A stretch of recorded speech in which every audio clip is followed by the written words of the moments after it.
Hey folks, this is John, and I'm here today to talk with you about a very sensitive topic. Your dirty laundry.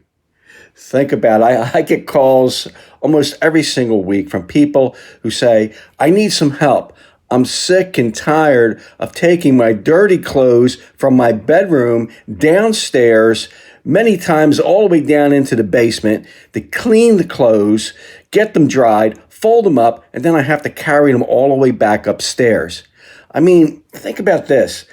Would it make sense for us to take your dishwasher and put it in the basement? Or maybe your dishwasher and put it in your bedroom? Of course not. You want it in the kitchen next to the sink. Same thing with your washer and dryer. If you're used to getting dressed in your bedroom or your bathroom up on the second floor, I would suggest you think of a way to get the washer and dryer up to the second floor where you get dressed. Just makes your life a lot easier than what it is right now. So anyway, that's what we're going to talk about today. So hold on. I'm going to show you some pictures of a project that we're working on right now, and hopefully you'll get some ideas of how we can solve your problem with your dirty laundry. Now, here's a picture of the client's current washer and dryer. They are located in the kitchen, and not a real good spot, particularly in this house, as all the bedrooms are up on the second floor. So what we're going to do is we're going to look on the second floor to see if there's a place where we can put the washer and dryer so that it's closer to the bedroom, it's closer to the bathroom, it's closer to the hampers on the floor above. The good news here is we are going to actually utilize this space when we renovate the kitchen. So the next picture I will show you is what it looks like on the second floor. This photo is the second floor guest room.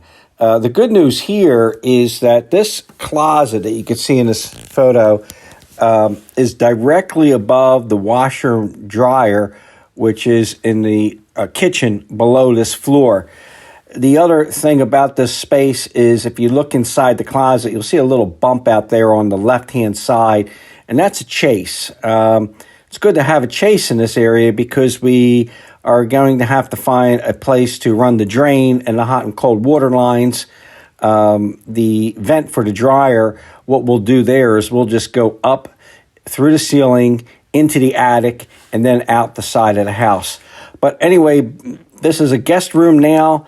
So based on the location of this closet, the size of the closet, actually it's a little bigger than it looks like in the photo because it actually goes back further once you open up the door on the right-hand side. But anyway, it looks like an ideal location to move the washer and dryer without getting into a lot of expense of taking plumbing from one area to the other and so on, because it is directly above the washer and dryer that's in the kitchen. Now, here's a 3D rendering of what the washer and dryer room would actually look like when we move it up to the second floor in the guest bedroom. A couple things to notice here. We are using louvered doors. We like to use louvered doors around a washer and dryer. The dryer is electric, by the way. It's not gas. If it was gas, we'd be really concerned about venting that area. But the louvered doors will help keep it vented just because of the heat that's in the area and also moisture from the washer. So anyway, some of the features here and some of the things we did to make it blend into the existing bedroom was, first of all, we protruded it into the room as little as possible just to get the washer and dryer to fit in there. But then secondly, if you notice along the bottom, we continued the baseboard all the way around to the doors. And we did the same thing on the top with the crown molding. And by doing that and saving those trim features, we're able to make it blend in so it looks like it's part of the room.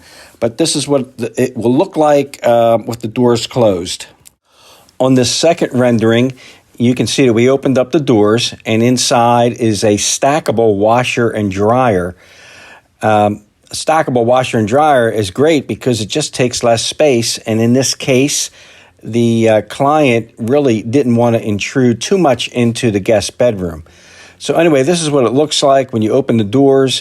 One of the things I do want to mention about the doors, I mean, we first thought about putting in some folding doors, bifold doors. You can get those louvered just like you can the doors that we put in there. But the reason why we decided to go ahead with a hinge door is just because hinge doors last a long time. They need very little adjustment, if any adjustment, over many, many years. When you use a bifold door, it will still project out into the room just like these louvered doors do. But the issues with the bifold doors is that they come off the track and you're constantly fiddling with them and trying to fix them to make sure that they close right. So anyway, this is what the project will look like when it's complete. Again, very little intrusion into the room. And once those doors are closed, it just looks like a typical closet. So hopefully these renderings have given you some new ideas of what you can do in your own home.